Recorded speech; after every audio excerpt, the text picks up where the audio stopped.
السلام عليكم ورحمة الله وبركاته. ازيكم حبايبي؟ عاملين ايه؟ يا رب تكونوا بخير. معكم قناة شوكولاستيك. هنقدم مع بعض زي ما انتوا شايفين رز بسمتي وملوخية وفراخ مشوية، وهنعمل صلصة جديدة طعمها جميل قوي. معانا طماطم متقطعة مكعبات، ومعانا فلفل ومعلقة تومة مفروم ومعلقة ونص معلقة ملح صغيرة ونص معلقة فلفل وكزبرة وكمون ومعلقة خل كبيرة. هنحمر التوم زي ما بنعمله في الملوخية بالظبط لغاية ما ياخد لون الذهبي. قبل ما ياخد اللون الذهبي بحاجات بسيطة، المفروض اللي انا هنزل بيه بالفلفل الاخضر، بس انا نسيت وحطيت الخل. هو ما فيهاش مشكلة، حطيت الخل الاول وبعد كده بحط الفلفل وبقلبه شوية ياخد لون بسيط كده، وبعد كده بنزل بالتوابل، وبعد كده بنزل بالطماطم زي ما انتوا هتشوفوا معايا. انا المرة دي عملتها بطريقة تانية. انا على طول بعمل الفلفل زي ما بقول لكم الاول، حطيت التوابل وبعد كده معلقة الخل، وبعد كده نزلت بالفلفل الاخضر وهنقلبهم ياخدوا تشويحة. بس طلعت برضو طعمها تحفة، سواء كده او كده طعمها جميلة جدا زي ما انتوا شايفين معايا. وبعد كده هنزل عليها بالطماطم، مكعبات الطماطم، وهنسيبها تتسبك مع بعض لغاية ما الطماطم تنزل المية بتاعتها وتدبل. هتشوفوا معايا برضو.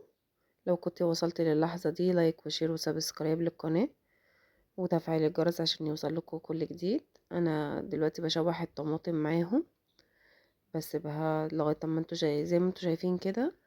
الطماطم بتدبل وتنزل ميتها، تبقى طعمها جميل جدا. جربوها، يا رب تعجبكم، ويا ريت تجربوها وتقولوا رأيكم ايه فيها. هي بصراحة طعمها مختلف وجميل جدا. هنجيب الفراخ.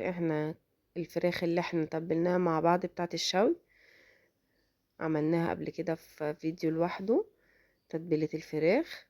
هنطلع الفراخ كده من الفريزر، وانا دي عندي شواية بالشبكة بتاعتها، بحب احط فيها الفراخ عشان تتحمر كويس. لان هي انا عاملة على قد انا وجوزي وبنتي، فانا حابة ان انا اعملها على الشبكة. طبعا لو عملتها على شبكة الفرن هتبقى قليلة قوي على شبكة الفرن، فبحب ان انا احطها في حاجة زي كده عليها شبكة على قد اللي انا هشويه. والبصل اللي فيها ما برميهوش، بحطه في الشواية من تحت، وبزوده شوية مية، وبدهنها زي ما انتوا شايفين برضو بشوية طماطم او صلصة طماطم كاتشب اللي موجودة. احطها في الفرن، بس قبل ما ادخلها الفرن لازم الفرن يبقى سخن قبلها ب10 دقايق. ومعانا ملوخية ومعلقة توم مهروسة، معانا شوربة فراخ، شوربة لحمة، زي ما عندك.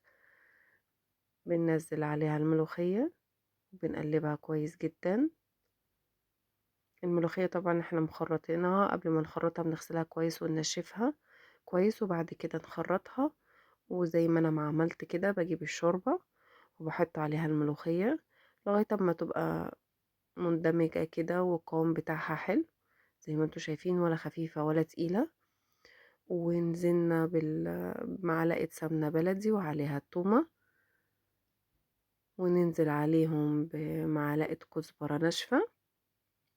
في ناس بتحب تحط التوم ني في الملوخية، انا ما بحبوش كده، انا بحبه متحمر كله. ننزل عليها بالكزبرة بعد ما لونها بقى ذهبي كده، نديها تقليبة، وبعد كده نقلبها في الملوخية.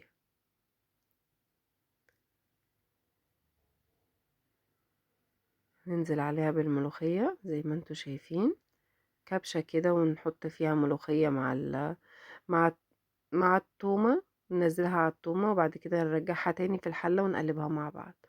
وبكده الملوخية تكون خلصت معانا هنا معلقة سمنة بلدي صغيرة، وهنحط دي توابل رز بسمتي، ومعانا عود قرفة وليمونة. هنقلبهم شوية في السمنة، وبعد كده ننزل عليهم بالرز المغسول، رز بسمتي مغسول. هنقلبهم تقلبتين، وبعد كده ننزل عليهم بالمية المغلية. هيطلع طعمه جميل جدا. التتبيلة دي اسمها تتبيلة الرز البسمتي. في تتبيلة كبسة، وفي تتبيلة رز بسمتي. انا ما بحبش تتبيلة الكبسة.